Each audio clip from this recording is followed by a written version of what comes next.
So the kidney disease, I didn't know about it till I think I was about 20 years old. Diary of a Kidney Warrior podcast in partnership with Kidney Care UK, sharing faith, knowledge, hope, and love. Hi, and welcome to Diary of a Kidney Warrior podcast. I'm your host, Dee Moore. This podcast is dedicated to sharing honest conversations about kidney disease, sharing real experiences, trusted information, and hope. Before we begin, I want to let you know that this episode contains discussions of chronic illness and personal health experiences that may be distressing for some listeners.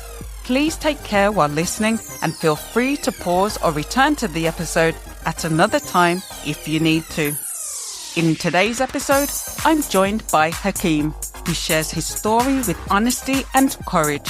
This is a conversation about lived experience, resilience, and navigating life alongside chronic illness, and why sharing our stories matters.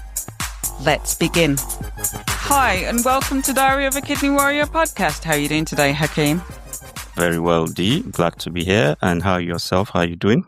I'm good, I'm very, very good. I'm really excited about our interview today, and all the regular listeners know what I'm going to say now because I say every time, but I do sincerely mean it when I say I love recording Kidney Warrior Story interviews because, as I say so many times, it is so powerful to learn from someone's lived experience with CKD, and people out there who may be struggling, hearing something that lets them know they're not alone. There's somebody else that has experienced these challenges and has come through them, and with a lovely smile on their face like you have today. So it's really, really great to interview you today. Thank you, Dee. I'm also happy to share my story. So without further ado, I'm going to ask my first question. And my first question is, how did your Kidney Warrior journey begin and how were you diagnosed? Yes, thank you for that. I just need to give a bit of a background story. First of all, I was born with anemia, which is also called sickle cell, but mine is the mild type and we call it a genotype SC. So having been born with that, I did have some health challenges growing up. So the kidney disease, I didn't know about it till I think I was about 20 years old when I think I was ill back home in Nigeria and I went for a blood test. And I think they said they needed to do further tests. They did a scan and now informed me that I had polycystic kidney disease, which is a genetic condition that affects both kidneys. So that's how I found out that I did have kidney disease. PKD, polycystic kidney disease. So for those who don't know what PKD is, could you explain what it is? Polycystic kidney disease, it's something that affects both kidneys. It's primarily cysts developing on the kidneys. And this cyst, after a while, some of them start bursting and causing intense pain. On the onset, you could live a quite normal life for a long time, but after a while, the kidneys start deteriorating and the cysts start bursting, then the onset of the stages of kidney failure starts. So you were a very young man when you found out that you had PKD. Was there any impact on your life at this point? With polycystic kidney disease, apart from the diagnosis, there was no impact at that time. The challenge I had at that time was with my anemia. Like I was in and out of hospital sometimes. I had joint pains. I had swelling. So that was the primary challenge I had before my 20th birthday. So that was what I was, battling with. In terms of, like I said, polycystic kidney, I didn't have any problems, no issues, no side effects, and nothing like that. So in terms of management of your anemia and your kidney disease, how did the doctors manage both conditions in terms of medication or recommendations in terms of your lifestyle? One of the symptoms of kidney disease is tiredness, swelling of the hands, the feet. And some of this is also a symptom of anemia. You get tired. When you have joint pains, your hands swell up, your body retains fluids. So probably I was having symptoms of kidney disease, but I wasn't aware. I think what the doctors told me at the time of diagnosis was that, okay, you do have polycystic kidney disease, nothing to worry about at the moment. It's something that maybe in the future that could impact you, but be aware that if the cyst starts busting, you will have a lot of side pains. So that was the information they gave me, and taking account into that information, I think at that time, my mindset was more on the anemia than the kidney disease. Obviously, going forward, that changed. So when did that change? Oh, yeah, that's a good question. I think that changed when I came into the UK from Nigeria. I used to visit quite often at that time. 2006, I took ill. That was in London. I was taken to the hospital. I was admitted. Then they told me that my blood pressure was quite high. I didn't have any symptoms, no feelings apart from fever. The interesting is that anytime I feel sick, I always attribute it to anemia. So I thought maybe it was one of the problems, the crisis. But they told me I had high blood pressure and they were going to do further checks. So the results came back and the doctor told me that, look, we found something with your kidneys. You are aware that you do have polycystic kidneys because we had that conversation prior. But he's telling me that just need to inform you that, you've just reached stage 4 kidney failure. So, and I was given some medications and I was told that the options I had was once it gets to stage 5, which is total kidney failure, that I was going to have to go on dialysis or have a transplant. So really, for you, that came out of nowhere. I mean, that must have been a real shock. How was you feeling? What were you thinking at that time? When you get this kind of news, sometimes it's hard to fathom. I mean, your mind just goes in circles. At that moment when they told me, I couldn't comprehend. And, at that time, there wasn't the internet wasn't there that you could just go and search and inform yourself a bit more. But I think later I just accepted that, well, it's one of those things in life. Life happens as long as there are options. It's not like a life and death situation in terms of options. If there are options, then there is a way. So I just accepted it and told myself that I needed to have hope and prepare for the ongoing journey that was about to happen. So was there any discussion with you about any treatment options in terms of slowing down the progression of the disease or anything that you could do to help yourself or anything like that? Yes, primarily it was to manage the high blood pressure. That was the primary aim as of that time, to manage the blood pressure, because as I found out that having unmanaged or untreated high blood pressure could lead to the kidneys getting worse. So that was the focus at that time, to manage my high blood pressure. And also, they did mention that my diet had to change. I had to reduce my salt. I had to reduce meat, I believe. And so, yeah, it was just about managing expectations, taking my medications and just hoping for the best. But I was, informed that at the end of the day, if it gets where the dialysis was going to be the next option. The doctor told you you had to make changes to your lifestyle, the way you eat, etc., etc. How was that? Did that work? Did that help in any way? Or did it continue to decline? But with all that information at that time, the doctors just, doctors consulted, they're busy, they just tell you this is what you have to do. But at that time, there was no support. In terms of diet, I wasn't seeing a dietitian at that time. So to me, reduce your salt by what quantity, by which quantity, reduce the meat intake by what quantity. You understand? There was no plan. I was just told do this, but no plan, no support. So obviously it got worse. 2006, stage 4, and 2011, I just reached stage 5. The kidneys totally failed. And that was when I had to start dialysis. So for me at that time, there was no support in terms of providing me information on how I could manage those symptoms at that time.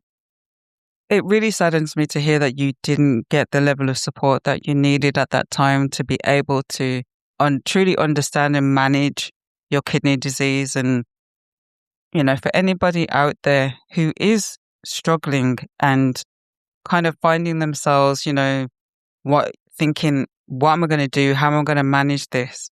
What advice do you have for them? You have to push that narrative that, okay, this is a diagnosis. what support can I get? I need to see a dietitian. I need to have conversations with my pharmacy, the side effects of my medication. If you're going to talk about diet, what is the portion control? The diet, is it tailored to my ethnicity? But the good thing now is that there's a lot of support out there at the moment. We do have charities that provide support. We have information online. Of course, I say information online. I just use that generally because there's also misinformation as well, as you know. So always go to the best source. So I think it's not all doom and gloom as of the time I had. Now it's a bit better. The information is more out there and it's a bit more tailored to your ethnicity as well. You stated that your kidney function declined and you reached kidney failure, and you were told that you would have to start dialysis. Which modality of dialysis did you choose? Were you given the option of peritoneal dialysis or hemodialysis? Yes, I was given both options, hemodialysis and peritoneal dialysis, but I chose hemo because of several factors. I think it was more convenient for me to go into the hospital and get dialysis than to have it at home. So I chose that to start with, yeah. And how was the process of dialysis for you? At the start, it was a lot to take in. Yeah, it was a lot. There was so many things to do to prepare. We had to start with a neckline. They did say they wanted to start with a fistula, but I refused. For some reason, at that moment, I was not mentally ready for a fistula. They did advise me that, look, at the end of the day, you have to get a fistula because the neckline is just temporarily, it's prone to infections. But I said, okay, we'll take it step by step. I'll start with the neckline and see how it goes. So yeah, I had the neckline. You said that you weren't mentally ready for a fistula. What was it about a fistula that you weren't comfortable with? I think prior to dialysis, they just take you on a walk around the dialysis center. And I saw a lot of people with the fistula, and with the bumps. And, it's funny to say, I'm very nervous when it comes to needles. I've had that phobia for quite a while, which is, interesting. So when I see the needles going into is it the veins or the arteries? I can't remember. I felt very anxious, So I said, no, if there's an alternative, which was a neckline, I would take that neckline for now. The doctors told you that having a line was more of a risk because of the risk of infection. But how was having the line for you? I mean, the other issue about a line is that you don't get as good a clearance as you do if you have a fistula. Was that the case for you? Not at the beginning. I think that came later. I just want to mention one of the bad memories I have in my dialysis journey was the installation of the neckline. For me, everybody's different. I don't know how the procedures. But when they start the operation for the neckline, they just give you local anesthesia. They don't put you under. And I had to be on the table there, on the operating table. And the doctor was literally, they just put injections around the area just to numb it. But believe me, I've never had the most pain in my life. For that, I think it was about 40 minutes of trying to install that neckline. I could feel the needles going. I could feel the pain.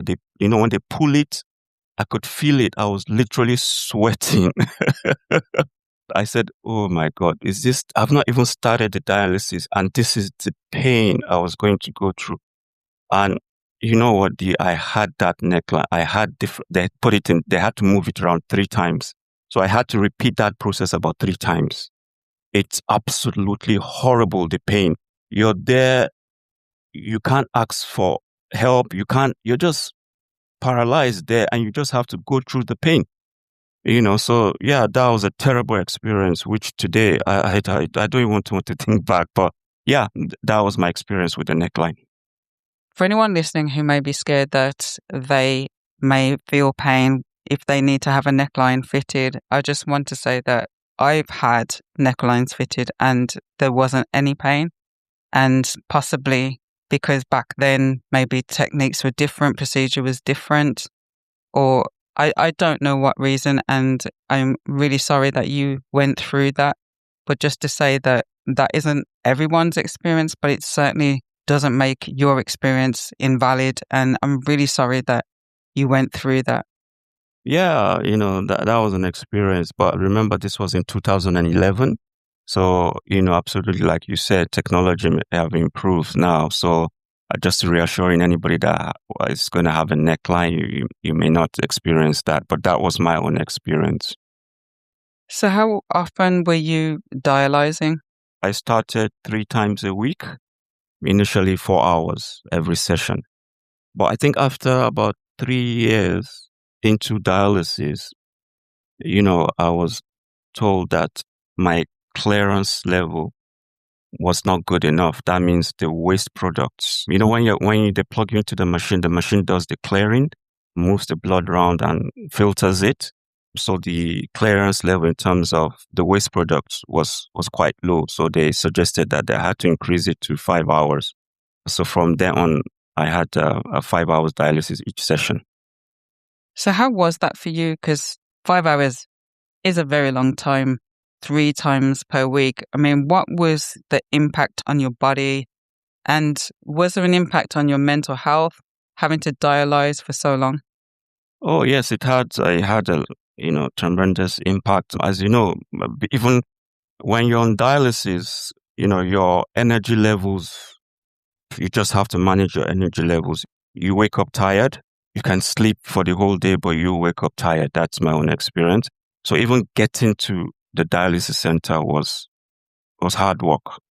And having to spend 5 hours on dialysis was not easy. How I managed that, I used to bring books and I used to read during the session. I educated myself more on kidney disease.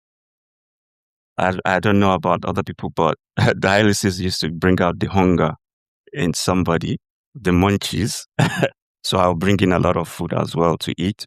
So that was one aspect. And once you finish, my God, and you have to walk back to the waiting room, you're meant to feel better, right? But it's like you're drained of energy, And for me, one of the issues I had was that after my dialysis session, my blood pressure would shoot up. And because of hospital policy, they won't allow me to go home till the blood pressure goes down. Sometimes I had to wait for almost 30 to 1 hour. So I could spend 7 hours pre-dialysis, during dialysis, and post-dialysis. So I could spend 7 hours. So that was the impact. Mental and physically was a lot to bear for me. And how did you cope with that? What strategies or what help did you access at that time? The support I had from my family was unbelievable. My wife was there. My kids were there. They were very supportive. And this was what helped me. My family as well. This was what helped me to get through it. And because I'm an optimistic person, naturally I'm an optimistic person, I felt that, at the end of the day, if this is what I have to go through, then I have to go through it. I just had to carry on. And also my faith helped me as well. I believe everything happens for a reason. And I believe this was a stage I had to get through. So that was family, religion. That was what helped me in terms of my mental health. What advice do you have for somebody who is experiencing different kind of challenges during their dialysis, and maybe like yourself, they have to increase the length of time that they do a dialysis session? What advice do you have for them in terms of managing and coping with it? I think the first one is to be optimistic because technology changes. 2011, I had a neckline with a lot of pain, but technology has changed that now. Even technology in terms of keyhole surgery. So technology is making the experience much better. And I also advise to reach out to people that surround you, your loved ones. If you have any problem, share it with them. They will give you that support. Humans, most of us have empathy. When somebody is down, if you don't come out and say this is what you're going through, even when you tell them, they not understand. But if people see what you're going through, they're able to give you that support. And that support was vital for me. The support I got from my family. And another thing I have to add to the support I got from the staff, the NHS, they were wonderful. My dialysis nurse, the coordinators, the staff, I had the support there. So it's not something to worry about. The support is there. If you need to reach out to further support, there are a lot of charities that provide support as well. they can point you into the right direction in terms of getting further support. So seek support, talk to people, your loved ones. This is a journey. Don't go through this journey alone. That's from my own experience, and that's what helped me in this journey. In terms of your diagnosis as having sickle cell anemia and then being on dialysis, where your blood's been taken out of your body, were there any challenges in terms of managing both conditions at the same time? Because, was there like a higher risk in having a crisis while you're on dialysis? How does that actually work? Yeah, because of the anemia, I had frequent blood transfusions. Constantly, my HB levels were low. So, I could go 4 or 5 months needing blood transfusion. And another thing was the medications I had to take for anemia and the kidney failure. Some of them, they used to work against each other in terms of how it affects my body. So there was a bit of, because I was seen by hematologists and I was seen by the renal team. They had to liaise with each other in terms of managing my situation, in terms of the medications, because one procedure could affect, one medication or one thing they're about to do could affect the other, the anemia that I was having. So it was a challenge of managing both anemia and kidney disease. While you were on dialysis, experiencing all of these challenges, what impact did that have on your work life and your career? Because of the frequency of the dialysis and the hours, it had an impact. At that time, I was not able to work. Obviously, I was always tired. Sometimes you get swellings. Sometimes mentally you're not there. So that impacted my work. I was not working at that time, but I had support from my family as well, which was quite beneficial at that time. I know that you went on to have a kidney transplant. How did that come about?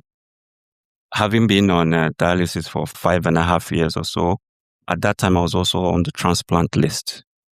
I was informed, obviously, that because of my ethnicity, I could stay longer on the transplant list because there was, a shortage of donors. So I was prepared for, a long haul in terms of waiting. But prior to that, my wife and my 3 sisters offered to donate their kidneys. So they all tested, but they were not a match. An interesting thing was that during the test, because at that time, all my sisters were in the US, so they had to fly into the UK and do all their tests, and they stayed a while here because it does take a while.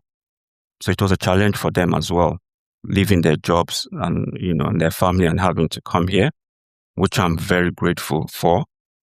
And one of my sisters, during the test, it was also found out that she had polycystic kidney disease as well. So that came as a shock, at that time. Yeah, and my wife, she wasn't a match.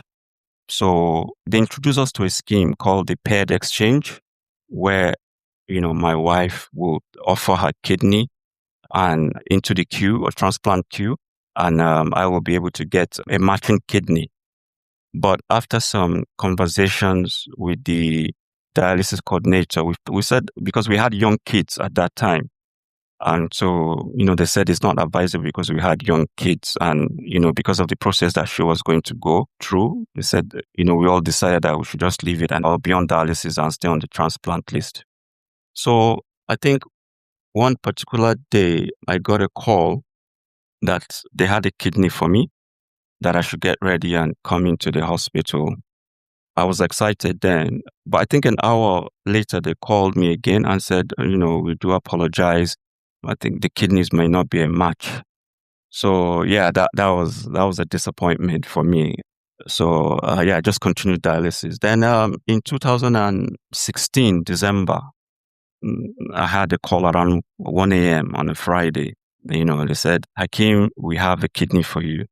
And with the sound of the voice, and something in me just told me, yeah, this is it. This is the call.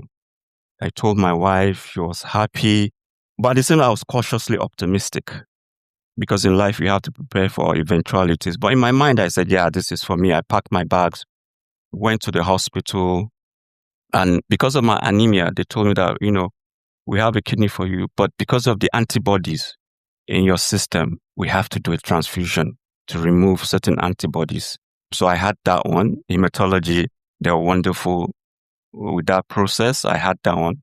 Then I had the transplant. I was called on Friday.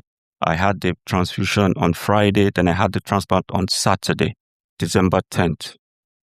And that was it. And how did you feel once you received the kidney? Wow, it was life-changing. And mind you, it was a deceased donor. Because of, I think, the confidentiality rules, I didn't know who the person was, but I was just told the ethnicity. He was from my ethnicity, and the person unfortunately died in an accident. So my mind went to that person, and up to today, I don't know that person, but I pray for that person.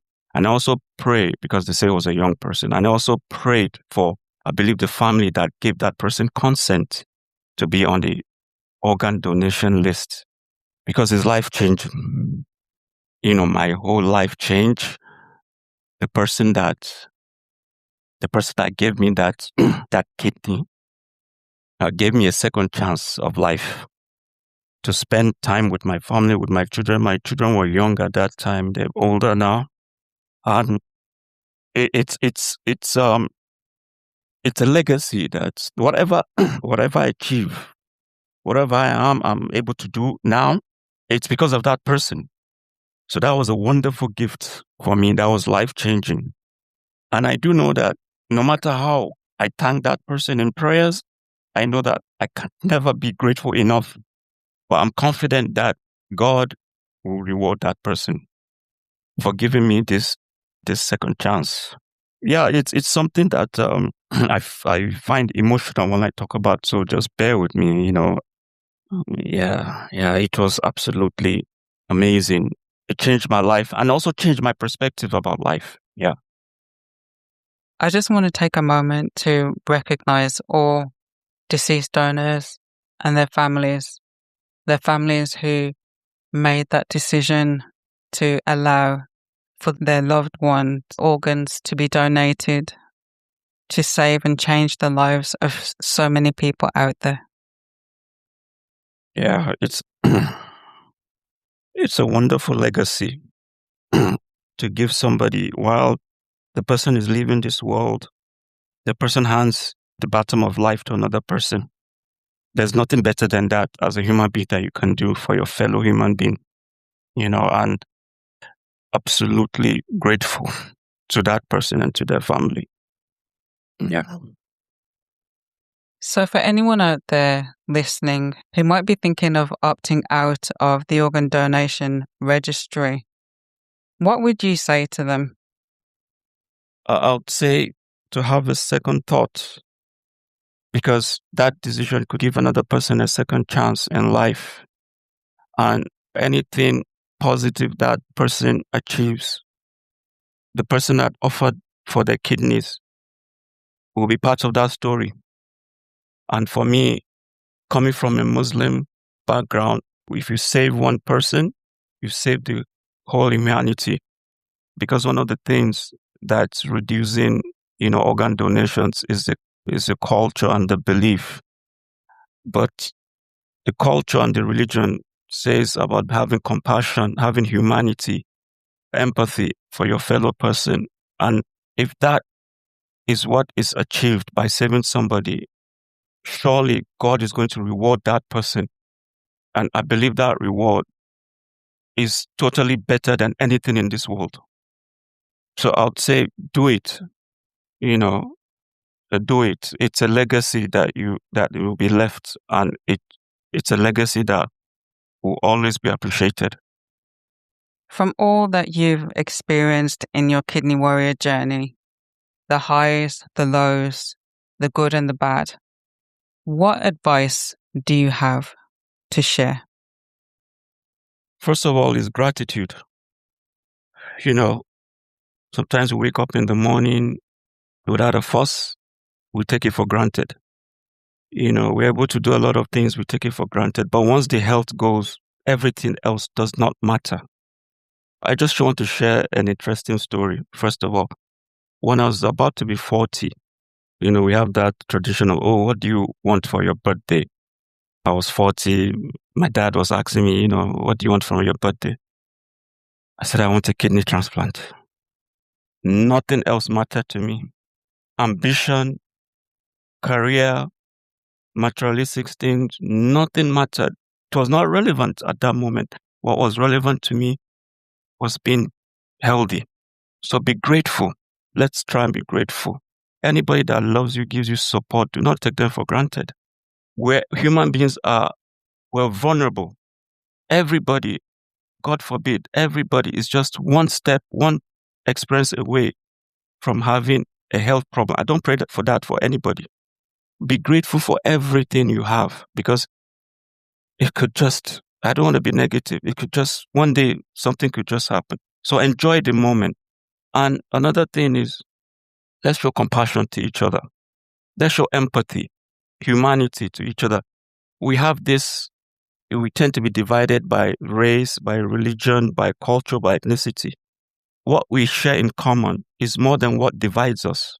At the end of the day, I've been privileged to work with people from diverse backgrounds. Life itself is hard enough. Everybody's struggling. Everybody has a challenge. So let's show empathy. Let's show compassion to each other. Be part of the solution, not the problem. It's a difficult world. We're all trying to survive. So let's show empathy to each other. And lastly, I'm an advocate of early intervention. There's some illnesses that are preventable. Obviously, there are genetic conditions, but there are illnesses that are preventable. High blood pressure, type 2 diabetes, some heart disease, stroke. Have a good diet, eat well, exercise, and take care of your mental health. Very important. We're trying to focus on the physical health, but mental health is very important, because without mental health, the brain controls the body. So be in good environment, take it easy, and don't stress yourself. Be good to yourself and be good to others. Thank you so much for that advice, Hakeem. That's excellent advice. And I know that will help so many people. I know that you're very active on social media. What are your handles for anyone that wants to follow you? I have an Instagram that's Hadiza Foundation, or just type in Hadiza Foundation and in Instagram. And I have a lot of awareness programs that we've done through my charity. So you have a lot of information, and I hope you find that useful. I have a channel on YouTube. Also type in Hadiza Foundation on YouTube. You get a lot of information. At the moment, we don't have a website. We're working on that. So the Instagram and the YouTubes are where you can reach out. And if you want more information, pass me on message on these two platforms and I'll get back to you. And as always, I will put the links to Hakeem's social media in the description box. So please do give him a follow and support.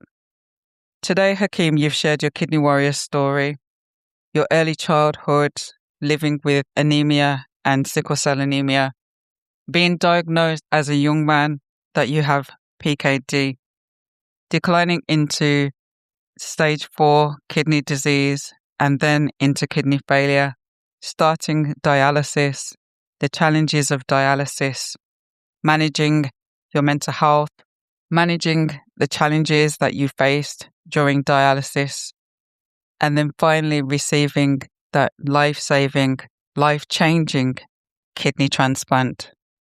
What is your final word of encouragement for the listeners? Be positive. Never lose hope. Life throws a lot of challenges, but never lose hope. Stay positive, and always know that at the end of the day, there will be a positive outcome, because I've experienced that and I'm a living witness to that. So stay positive. Thank you so much for joining me. Thank you so much for sharing your story. Thank you for being so open, for allowing yourself to be vulnerable in sharing things that are so difficult to share. But thank you so much. I really do believe that this is going to help so many people out there by sharing your experiences. Thank you so much. Thank you, Dee. And also I want to thank you for using your platform to amplify our voices. Thank you very much. Much appreciated. Thank you for listening to Diary of a Kidney Warrior podcast. I truly appreciate your support. New episodes of this podcast are released every other Monday, so make sure you subscribe so you don't miss future episodes. And if you found this episode helpful, why not share it with someone who might benefit too? To stay up to date with the latest episodes, news and resources, sign up for the email mailing list and join the WhatsApp channel. All the details are in the episode description. Until next time, take care and choose to live.